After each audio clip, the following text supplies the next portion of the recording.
Good morning, and thank you for joining us online this morning. We are sad that we aren't able to meet in person this morning, but we're so grateful that we can connect in some way. Let's read our call to worship this morning. It comes to us from Psalm 100. Psalm 100 says, "Make a joyful noise to the Lord, all the earth. Serve the Lord with gladness. Come into his presence with singing. Know that the Lord, he is God. It is he who made us, and we are his. We are his people and the sheep of his pasture. Enter his gates with thanksgiving and his courts with praise. Give thanks to him, bless his name, for the Lord is good, and his steadfast love endures forever, and his faithfulness to all generations."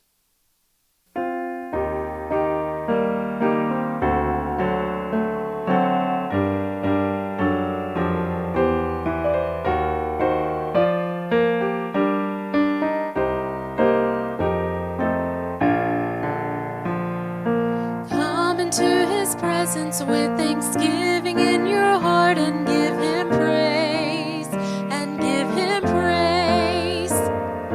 Come into his presence with thanksgiving in your heart. Your voice is raised, your voice is raised. Give glory and honor and power unto him, Jesus, the name above all names. Come into his presence with thanksgiving in your heart and give him praise, and give him praise. Come into his presence with thanksgiving in your heart. Your voice is raised, your voice is raised. Give glory and honor and power unto him, Jesus, the name above all names. Good morning, New Hope. We would like to welcome everyone to service this morning. We are having to worship together virtually, but we are so glad that you are able to join us this morning. In way of announcements today, we do want to mention that there are some donations that are needed for the WELL, which is the women's and mothers group that will start here in the fall at the church. Those items are listed on a sheet at the back door. Also, you can check Facebook for those items as well, and those donations can be turned in here at the church, and the donations will stay at the church for that outreach program. Ministry and Cancel will meet on Tuesday night at 7 o'clock. And we are also collecting donations the entire month of August for our Flock program. Flock is for the love of kids, and New Hope serves our children over at Eastern Wayne Elementary. This is the backpack program that provides a meal for these kids to take home over the weekend. So if you would be interested in making that donation, you can make that check out to the church and just note that it is for Flock. We want to remember some of our members and friends this morning in prayer. Let's remember Miss Mary Daly. She had a surgery on her arm, but she is doing well and is just having to go through physical therapy, so let's remember her. Let's continue to remember Bill Garner, Keith Carmack, and Arlen Hines. And we also want to continue to remember our shut-ins. We are going to enter into a time of open worship in the manner of friends. And let's just remember each one of these this morning. There may be someone that is on your heart as well. And let's just give these names and maybe who's on your heart to God this morning.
Dear Lord, we are so thankful that we can be together this morning, and although we may not be together in person, we're glad that we can come together and worship you, that we can connect by Facebook, Lord. And Lord, this morning we have names that have been mentioned. We have friends and family who are on our hearts that we just want to lift up to you today. And we just ask you to attend to their needs in a special way. Bring healing to them, bring comfort, Lord. And this morning we praise you for what you have done, for people who have been on our list that are improving, Lord, that have seen healing. We just thank you for that. I just pray this morning for your blessings upon this church, that we will seek your guidance in what you would want us to do here at New Hope. I also lift up this morning our leadership, our local government, our president, Lord, our national government. I just lift them up to you today. And I just pray that during this time that they will seek wisdom and guidance from you as they lead in our community and in our country. We just ask you to be with us through this service today. Bless Andrew as he brings our message. These things we ask in your precious name. Amen. Well, good morning once again, and thank you all who led us in worship this morning of our great God and King. We're so grateful for all the musicians who play and sing here at our church. It's weird, I feel like, for us to have gone back to an online gathering this morning, an online opportunity, but I'm grateful that we're able to connect in some way this morning. You know, God is so good to us that this past week, even though we had this coronavirus scare, that both Megan and I and my coronavirus test came back negative.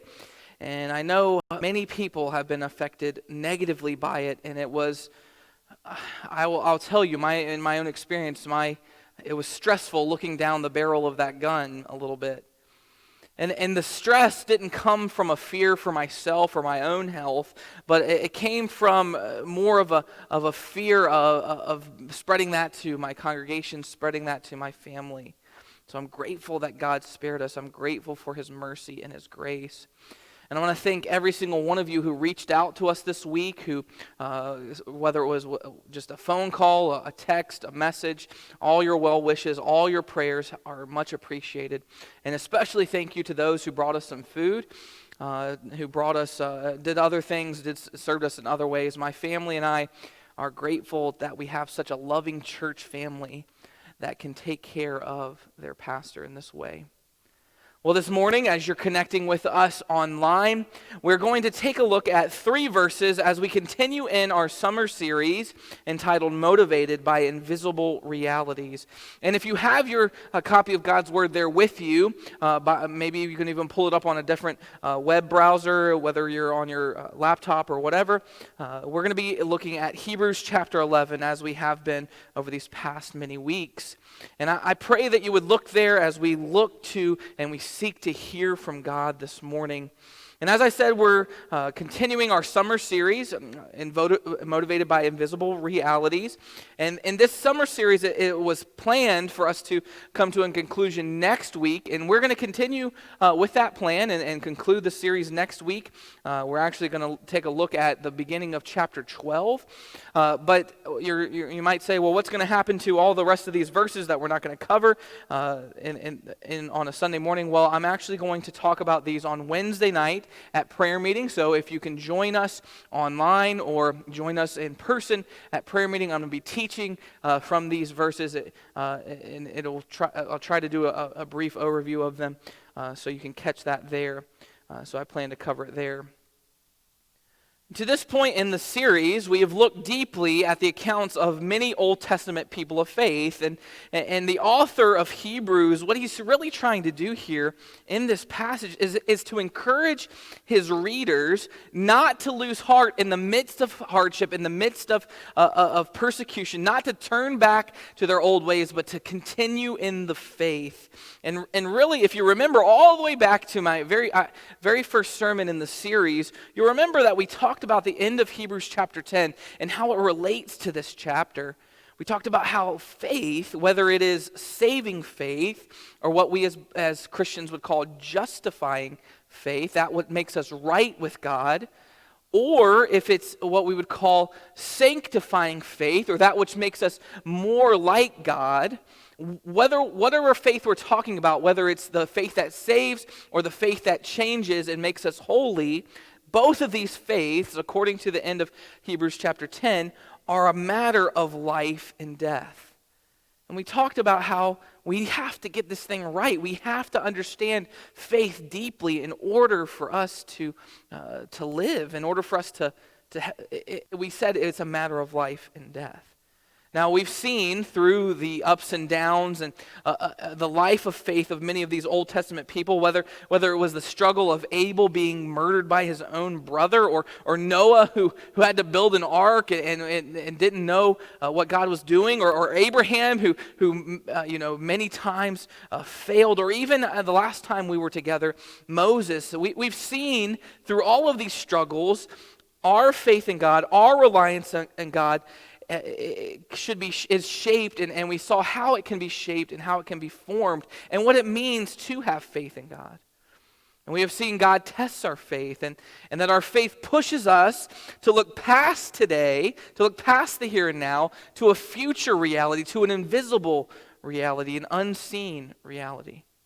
And so this morning, as we look again at Hebrews chapter 11, we're going to come to the description of two major events from the Old Testament. And these events are characterized by people who have and are acting on faith. Now, there are 3 verses here in Hebrews that describe these two major events. And that actually covers at least 4 chapters in just the description of the events, not to mention those things that build up to these events, those things that lead to the events, but there are at least 4 chapters. So like the author of Hebrews has been doing this whole time, he's taking a large chunk of Scripture and he's condensing it down into really small events, which are really small scriptures or really small verses, which tells me, as I've said many times, that he was he was taking for granted an understanding of these accounts, an understanding of the Old Testament. He was taking that for granted. He was saying these people are going to have that read this are going to have a familiarity with these accounts. And so as we look at these two events today that happen at least 40 years apart from each other, we're going to be able to see some truths about faith, and more importantly, we're going to be able to see some truths about God that I believe are going to help build our faith and help us on our faith journey.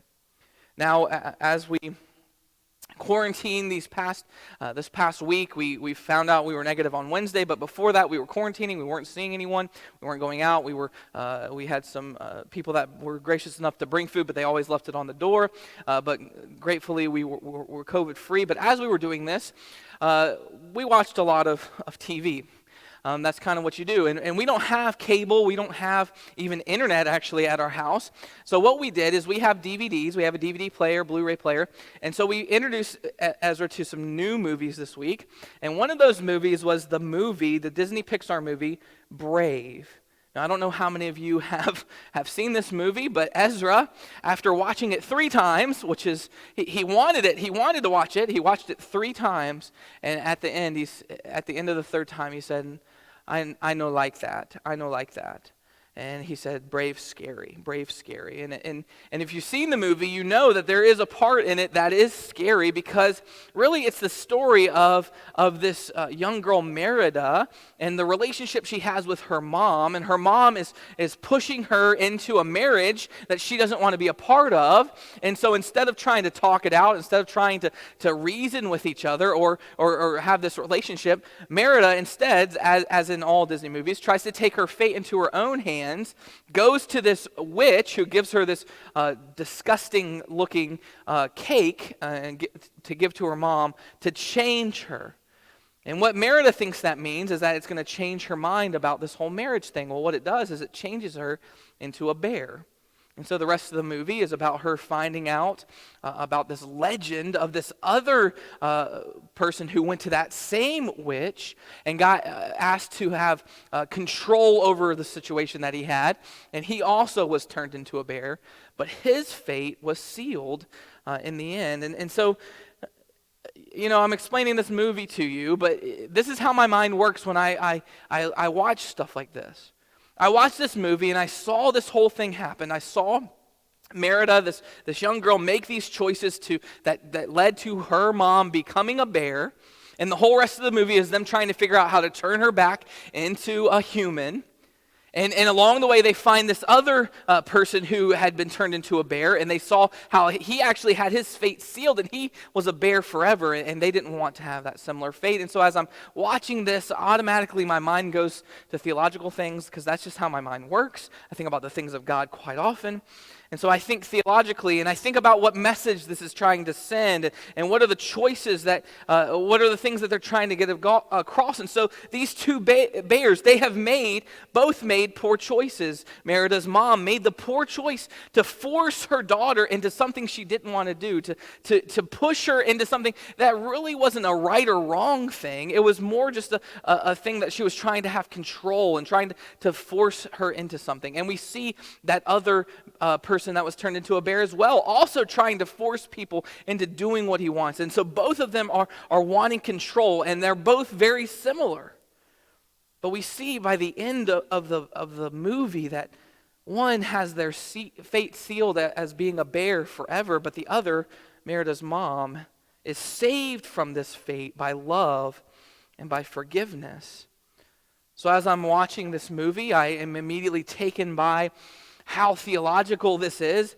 I'm taken by how these two seemingly similar people have two very different fates. And so today, in our passage, as I was thinking about this movie, I thought about our passage, and we're going to see in our passage today two different groups of people who, although they are very similar, and there's really not much difference between the two, that we're going to learn that these two have very different fates, these two groups. As we look at these two groups, we're going to learn the role, first of all, that faith plays in these groups.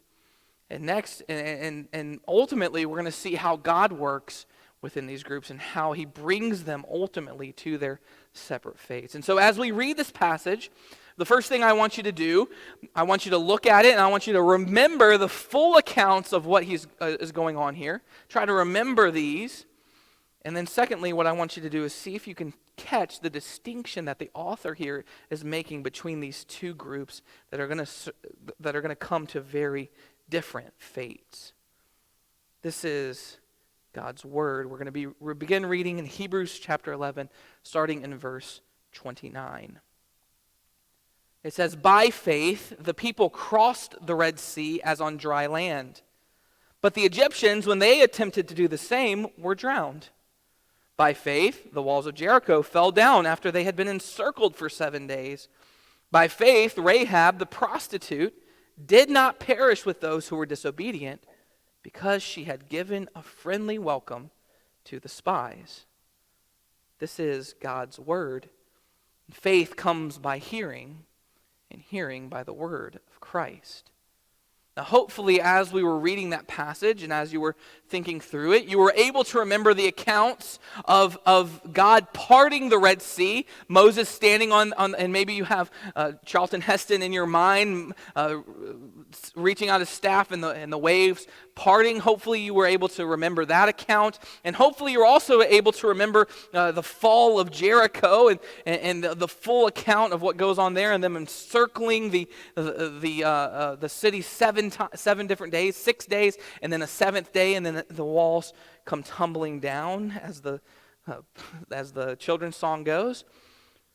Hopefully you remembered that, but were you able, as we were reading, to figure out these two different groups and how they are different and how they are also similar, but also their fates?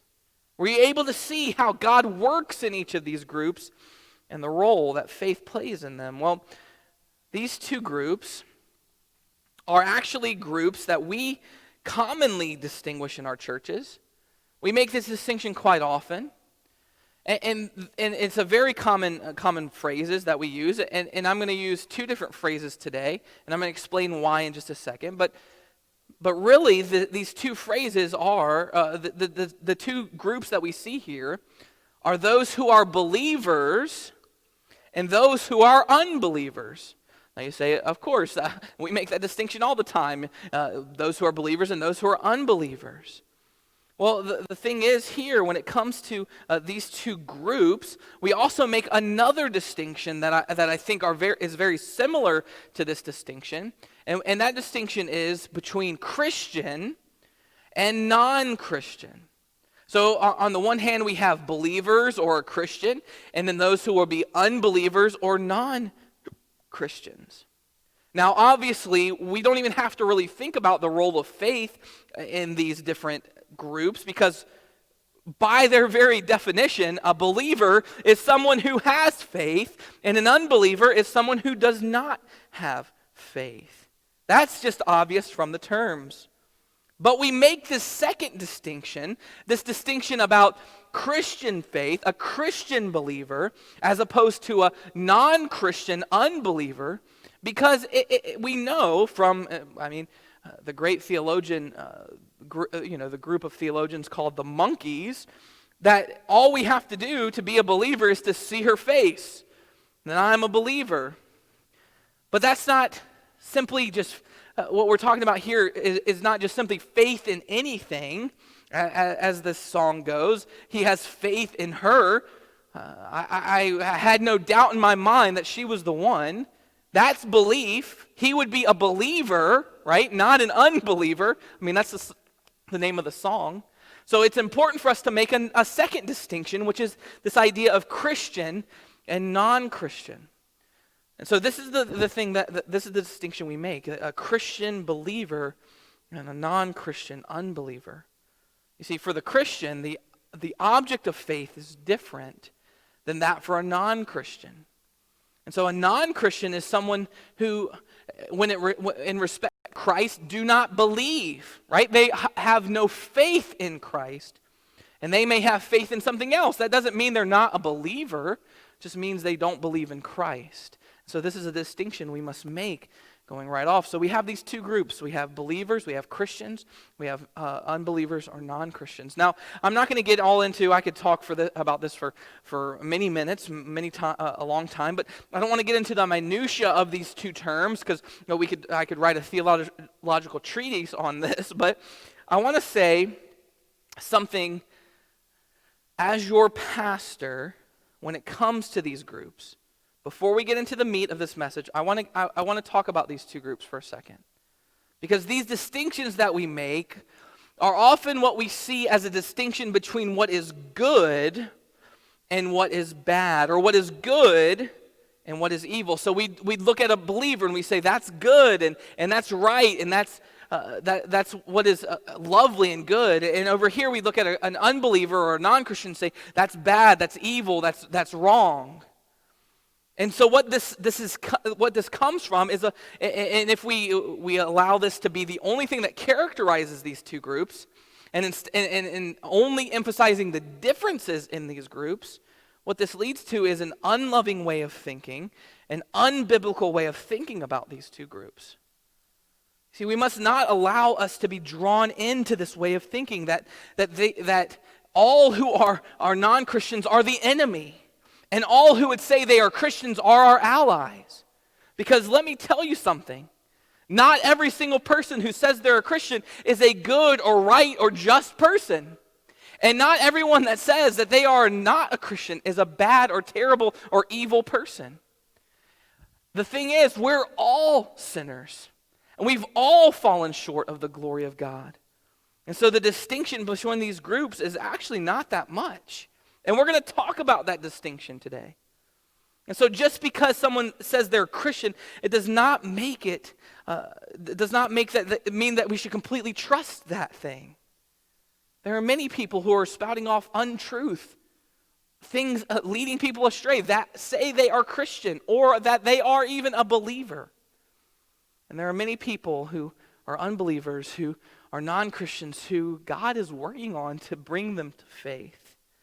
And so we ultimately need to make this distinction in our mind. So these two groups, we need to look at them and we need to see their distinctions. We need to see their distinctions, yes. But I think what we need to do first is look at their similarities. So let's do that by examining this passage. Look back with me at verse 29 once again. It says, "By faith the people crossed the Red Sea as on dry land, but the Egyptians, when they attempted to do the same, were drowned." Now, as you were reading this, you were recalling the story in your mind. It goes back to what we talked about a couple weeks ago with Moses and how Moses, his people were being oppressed by the Egyptian people. They were enslaved by them, at least oppressed by them. And so Moses comes and tells Pharaoh to let his people go, and they have 10 plagues. And we talked about the final plague of the firstborn dying last week or a couple weeks ago. But the thing is here is after Pharaoh lets the Israelites go, they leave and they start headed right towards their land, towards the promised land, and they get to the Red Sea, and Pharaoh changes his mind about having let them go, and so he gets up his army and he chases after them. And so they're coming down, we've seen many depictions of this, but they're coming after the people of Israel. And so the people of Israel are backed up against the Red Sea with nowhere to go, with Pharaoh's army coming at them. And so they're stuck. They're in this impossible place. And so in this passage, we see, and in that account, we see two groups of people, and they're very obvious. I don't have to we don't have to really think about it all that much. We see on one side here, we see the people, what this passage calls as the people, and this would be the people of Israel, right? Those who were being led by Moses. If we want to make that distinction, those who were following Moses. And then on the other side, we have in this passage, again, another group of people, the Egyptians.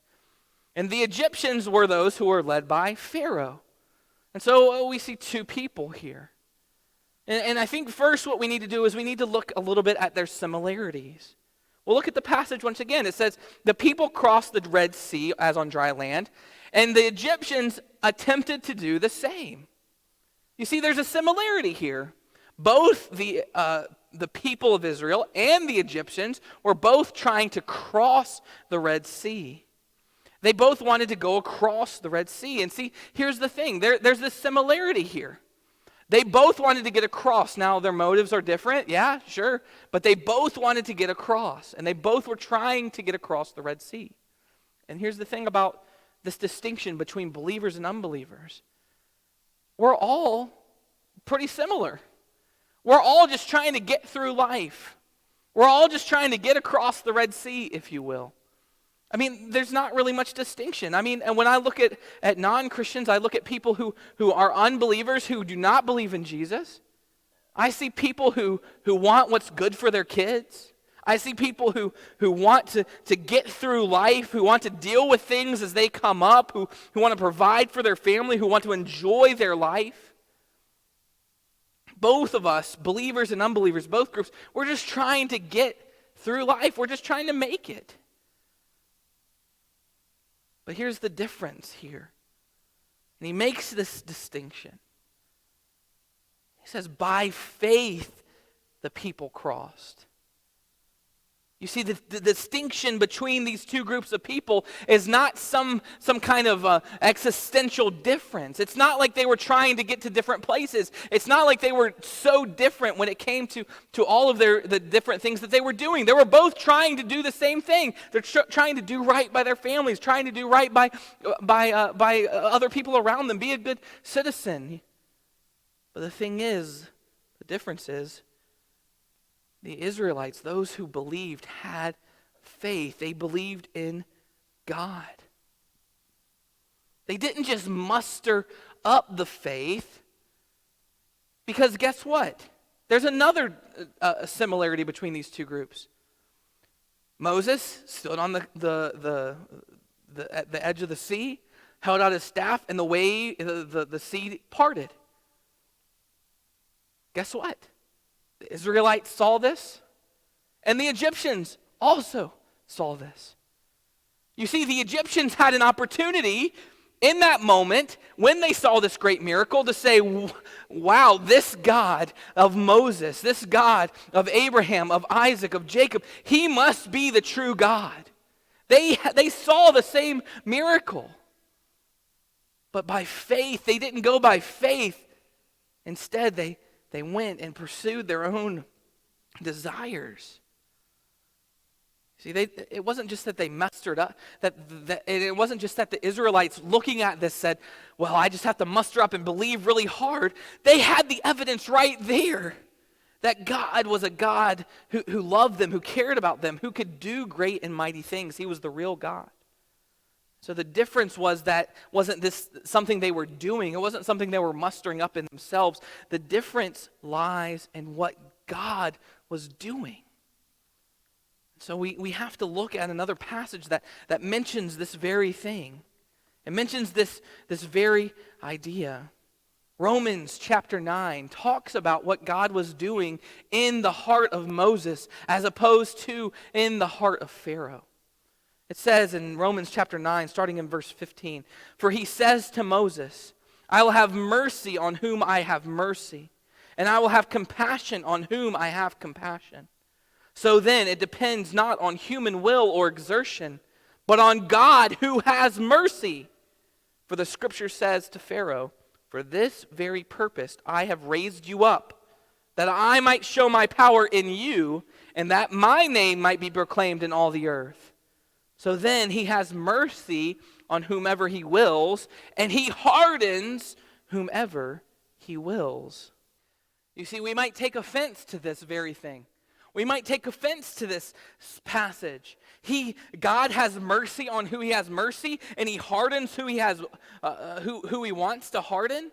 You see, in this case, he was hardening Pharaoh's heart. He was hardening the Egyptian's heart against seeing him for who he really was, even though both the Israelites and the Egyptians saw the same miracle. And we may take offense to this. We may say, how can God choose who he's going to have mercy on? And how can God choose who he's going to harden? How is God going to choose who he opens their eyes to faith? And how can God choose who he doesn't? Well, Paul knew that we would have this objection. And so in Romans, right after this, the very next verse says, "You'll say to me then, why does he still find fault? For who can resist his will?" And this is a good question, and we should all be asking this question. If God can harden who he wants to harden, and God can save who he wants to save, and God can push those to faith that he wants to push to faith, and push those away from faith that he wants to, then how can we resist? How can we resist that? And how can he find fault with us if it's him who's choosing? He answers by saying, "But who are you, O man, to answer back to God? Will what is molded say to its molder, why have you made me like this? Has the potter no right over the clay to make out of the same lump one vessel for honorable use and another for dishonorable use?" You see, the difference between these two groups is God's intervention in their life. The difference between an unbeliever and a believer and an unbeliever is simply that God has intervened in our life to open our eyes to the idea that God is a God of mercy and wants to see us loved and appreciated. That God has sent his son for us. That we can believe that. That's the difference. The difference is faith. And this faith, as we learn from Ephesians 2, is a faith that is given by God. It says in Ephesians 2:8-9, "For by grace you have been saved through faith, and this faith is not your own doing. It is the gift of God, not a result of works, so that no one can boast." And so what we see in distinction between these two factions, the believers and unbelievers, that faith is the gift of God that distinguishes those who would be destroyed and those who would be saved. And so God gives faith to those who he wants to give faith to. He makes those vessels of honor that he wants to make into vessels of honor, and those who he wants to give over to their own lust. This is a hard teaching from the Scripture. But it's what the Scriptures talk about. And that's what they talk about, and it's what they talk about in their distinction between these two groups. One has been shown mercy by God, while the other has received the judgment and receives the judgment of God. You see, the people of Israel here were not special because of something they did or were doing. See, over the last several weeks and months, we've seen in Hebrews 11 the fathers of the nation of Israel, Abraham. We've seen Isaac. We've seen Jacob, whose name changes to Israel. We've seen these people, Moses. We've seen all of them. We've seen them be people of faith, but we've also seen them be very flawed individuals. In fact, there really is nothing special about Abraham. There's really nothing special about Isaac. There's nothing special about Jacob. In fact, they're kind of greedy old men. The thing that's special about them is that God intervened in their story. See, Abraham was just like everyone else. God intervened in his story. And he saved him out of a life of that was just destined for judgment. So the only difference here between the Israelites and the Egyptians is that God had intervened in the Israelite story with mercy, with grace. That's the only difference between believers and unbelievers. Someone who is a believer, God has intervened in our story. He's allowed us to see the beauty and the majesty that is Jesus. He's allowed us to have faith, to put our faith and trust in Him for salvation, our faith and trust in Him for right living, our faith and trust in His words. And that's the only difference. The only difference is that God has intervened in our story, and He has not intervened in the story of an unbeliever. Think about this. If God had not intervened in your life, where would you be? Where would you be? You would probably be just like anyone else. Going through life, living your life in a way that's just like everyone wants to live their life. Doing what's good, doing what's right, trying to figure it out, trying to do right by my family, trying to do right by my wife, by my husband. But God intervenes in our life. And He intervenes in our life in many ways. I think of the way God has intervened in my life with godly parents who raised me up in the faith. You don't think that's a way that God intervenes in our life? By allowing us to be born in a place where we can have instruction on what is right, on what is good, on the Christian faith. God intervenes in our life in that way. You know, another way that God has intervened in my life is that He's done so through my life events. There are times that I've tried to run away from God and tried to do my own thing. But God intervened by allowing me to see the error that I was going in and to renew my faith in Him. You know, God intervenes today. He's trying to intervene in your life today through the preaching of His word. God wants to intervene in your life. God wants to show mercy to you. God has intervened by the church, by godly people, by bringing people along who will push you in the right direction, who shows you what faith really looks like, who shows you how to have faith in Christ. See, if God had not intervened in our life, we would be just like everything else. We'd be just like everyone else. Broken, just trying to figure it out. But the thing is, God has intervened.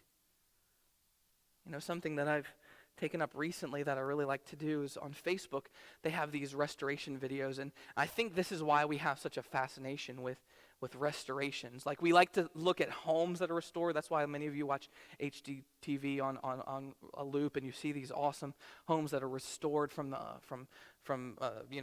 being historic homes. But one thing that I've really liked recently that I've found is this channel on Facebook. It's a Facebook page that you can go to, and they have all these different restoration videos where they take something that's old, like an antique, maybe a toy or something like that, and they take it, and it can just be rusting, and it's just gonna basically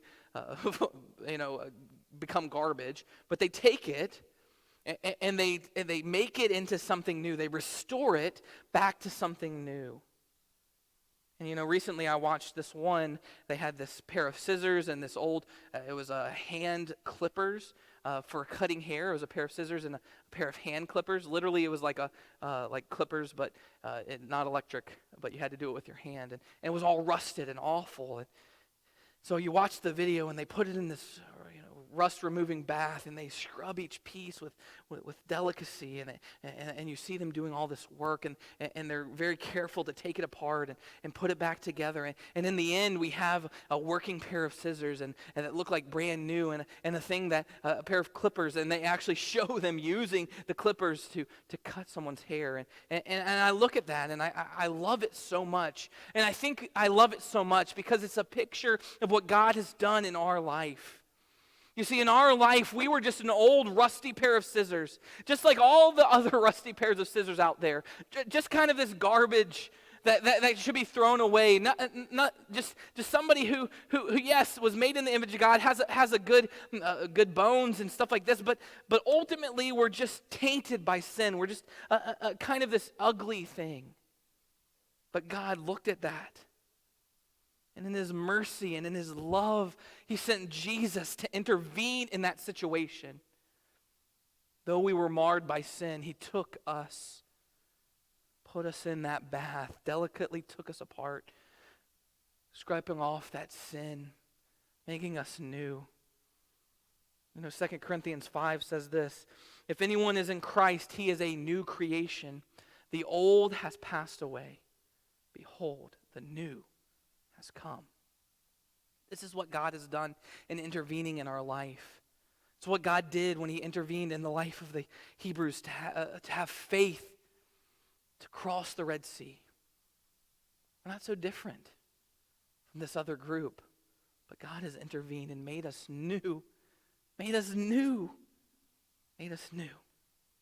So we've seen first here how faith is a gift of God that distinguishes between destruction on the one hand of the unbeliever and salvation on the other hand. And the distinction between these groups begins and ends with God's mercy versus God's mercy on the one hand versus God's justice on the other. But he uses another account here where he also makes a distinction between two groups and ultimately really comes down to what is the difference between these believers and unbelievers. So look with me at verses 30 and 31. It says, by faith, the walls of Jericho fell down after they had been encircled for 7 days. By faith, Rahab, the prostitute, did not perish with those who were disobedient because she had given a friendly welcome to the spies. And just as you did with the story of parting of the Red Sea, let's remember our history. Let's remember what Hebrews says. We won't go there. You can find the account there in the beginning of Joshua, the first 6 or 7 chapters there. So think about what happened after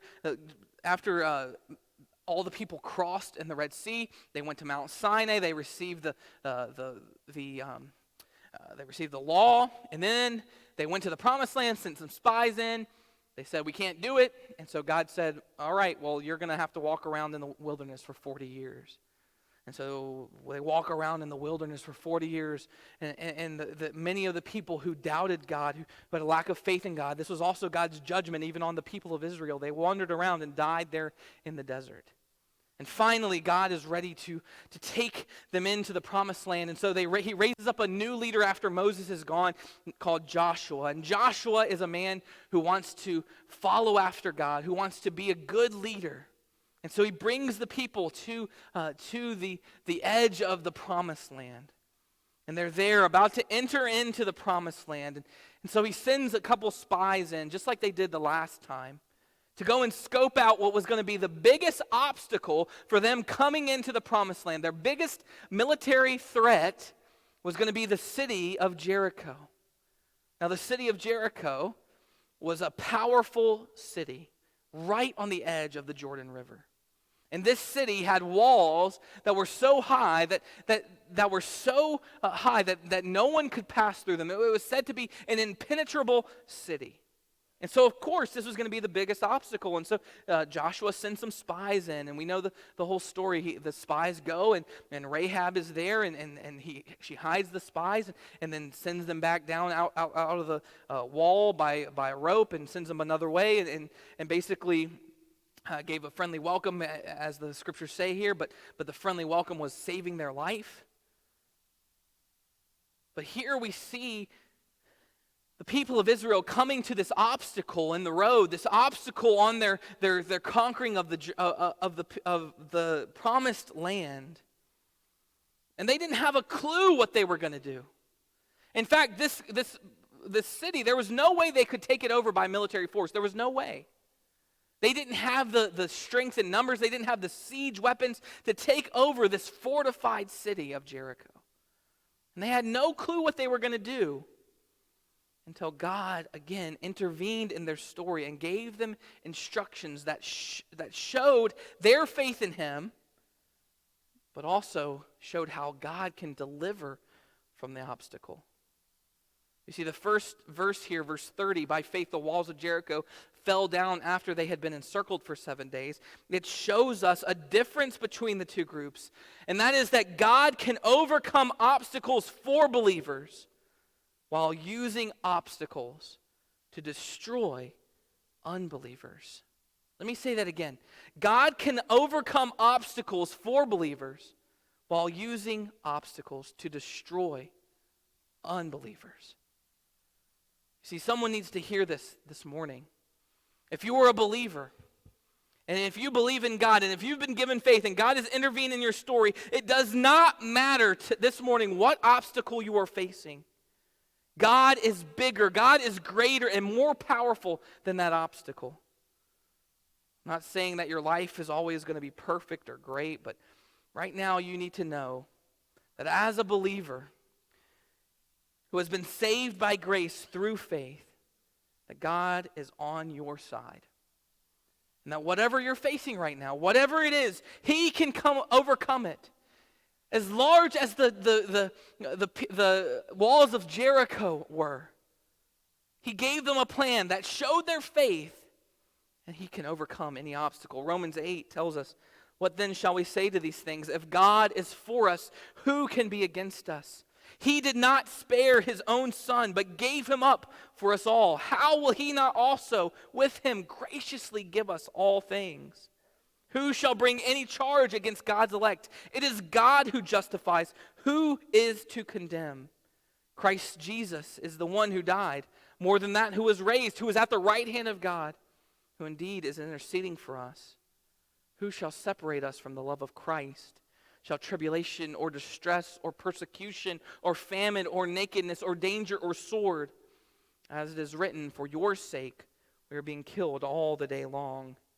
We are regarded as sheep to be slaughtered. No, in all these things we are more than conquerors through Him who loved us."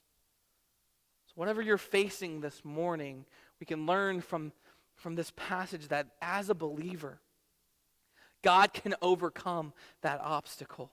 Whether you're facing financial hardship because of what's going on with this coronavirus, God can overcome that obstacle. Whether you're having health issues or you're just growing older in age, God can overcome that obstacle. Whether you're having relationship struggles, your marriage is on the rocks, or you're having really a hard time with an addiction that you've been just holding on to for a long time, or some sin that you just can't let go of, or maybe you've even had some broken relationships within your family, God can overcome these obstacles because He has promised that He is for us. God not only takes us and makes us something beautiful and new, but then He's on our side. I'm not saying that everything is just going to suddenly be okay and that we're going to just be better if we just believe hard enough and that all of these obstacles will just go away. I just have to think positively. I'm not saying that. I'm not saying that God just is going to make our life peachy. But what I am saying that even the people of Israel, listen, even the people of Israel here, see, I'm not saying that if we just believe hard enough that it's going to come to fruition. Even the people of Israel had to do something. Even the people of Israel had to take the right steps, allow the word of God to spur them on to action. What I am saying is that God is a God who has the resources, that no matter what obstacle you're facing, no matter what you're going through right now, God can overcome that. And He wants to overcome many things in our life. He wants to do that for us. He's given us His word to spur us on to do certain things, and we show our faith in Him when we do that. See, while these obstacles, God wants to overcome that for you, a believer. For an unbeliever, that obstacle can be used to destroy them.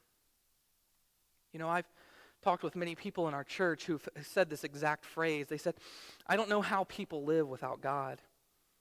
I don't know how people live without God in their life. And I want to say that people who don't have God in their life live without hope that their obstacle can be overcome. They have to put their faith and their hope in themselves and rely on themselves to overcome the obstacles in their life. But in this case, we see the obstacle becomes too great for the people of Jericho. And they're destroyed. They're destroyed. And this can happen to an unbeliever. As a believer, we can have hope and faith that even if it isn't made right on this side of heaven, that all things will be made right in heaven. But the unbeliever doesn't have that same hope. There's only hope in here and now. You see how faith in Christ allows us to overcome the things that we're going through. But the thing is, He destroys and He allows this obstacle to destroy everyone but one person. That is our hero, our heroine, Rahab. Rahab. She did not perish with those who were disobedient, it says, but she was saved because she gave the spies a friendly welcome. See, God saved Rahab from the destruction because her faith allowed her to see God for who He really was, to see the people of Israel for God, as God's people.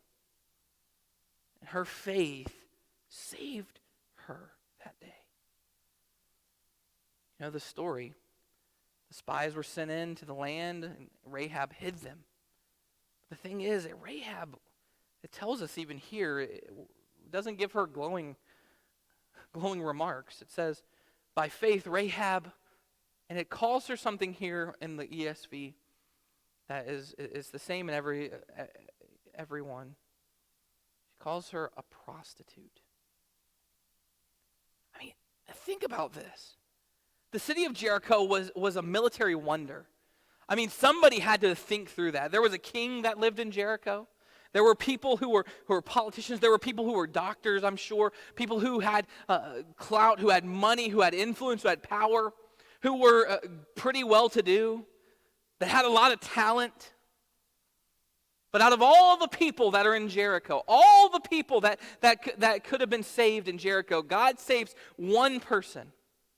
And that person is not a politician. That person's not a king. That person's not someone who's super special. It's not someone who had a lot of talent, who had a lot of, who was a good person and in good shape. No, this person was a professional prostitute. Her profession was to sell her body in exchange for goods. That was her profession. And this person is the one who God caused to be saved. See, when it comes to everyone else in that, why didn't they merit salvation? I'm sure there were great parents in there. I'm sure there were some people in there that had done a lot of good for the people of Jericho. I'm sure there were a lot of great people in there, but God chooses to save a prostitute, a sex worker. Why? Why? Simply because of faith. Simply because of faith. Rahab had faith that was given to her by God that allowed her to see the people of Israel and to save these two spies, to be friendly to them, to save them from destruction. You see, God saves all those who come to him by faith, and that doesn't matter who you are. You see, I had a conversation this week with a person I'm getting to know. And we were talking about how God works in our lives and how God intervenes in our lives. And they were saying how God had saved them from a life that was a life of addiction. How their life was going down the drain, how their life was spiraling out of control. And they felt themselves to be less, to be worse. But God saved them out of that. Not because of some good thing that person did, but because God is merciful and that person turned to God in faith. And that's what God can do. It doesn't matter what you've done in your life. God can have mercy and save the worst of the worst. In fact, I worry about some of our congregation because you feel like you've lived a good life and you feel like you've done a lot of good things in your life. But many of us in here, many of us who are listening to this, are going to listen to this and say, I'm a believer. Yeah, I'm a good person. Being a believer doesn't mean that you're a good person. Being a believer means you have faith, that you actually realize that you're not a good person and that you needed Jesus to save you. And this is the thing about the story of Rahab. Rahab represents all of us, this broken vessel, simply trying to make it, trying to do whatever we can to make it in this life. But God intervened in her story in a way that we cannot even explain. And God wants to intervene in your story this morning. He wants to give you mercy. He wants to give you grace. If you just realize that you are a sinner, that you're in need of a Savior, that you cannot have right relationship with God unless he comes down and makes you right with him. And he's done this. He's done this in the person of Jesus. I close with this passage from 1 John chapter 4. It says, in this is love. Not that we have loved God, but that he loved us. Sent his Son to be the propitiation for our sins. This passage here in 1 John tells us that it wasn't something good that we did. It wasn't our love for God that caused him to love us. It wasn't some good in us. It was simply his love that caused him to intervene, that caused him to take us from this area where we were unbelievers, non-Christians, to make us into something new, to scrub us up, to clean us up, and to make us into Christians. And are we perfect? No, by no means are we perfect. We're still being sanctified, and we're still learning to trust. But we can trust this. God loves us because of his Son. Let's pray.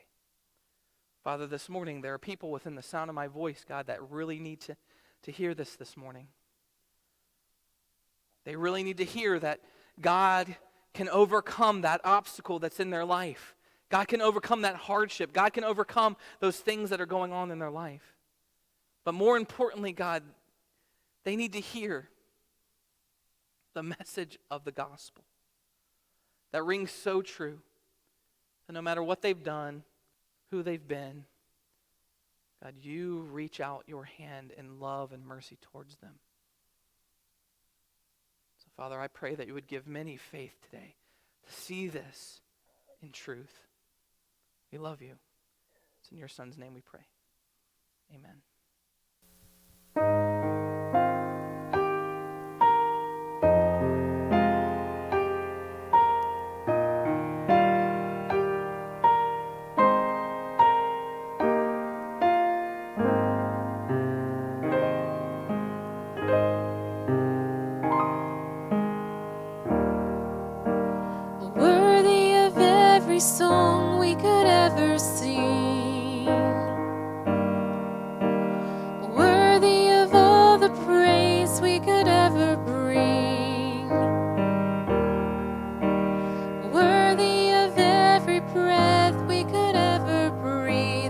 live.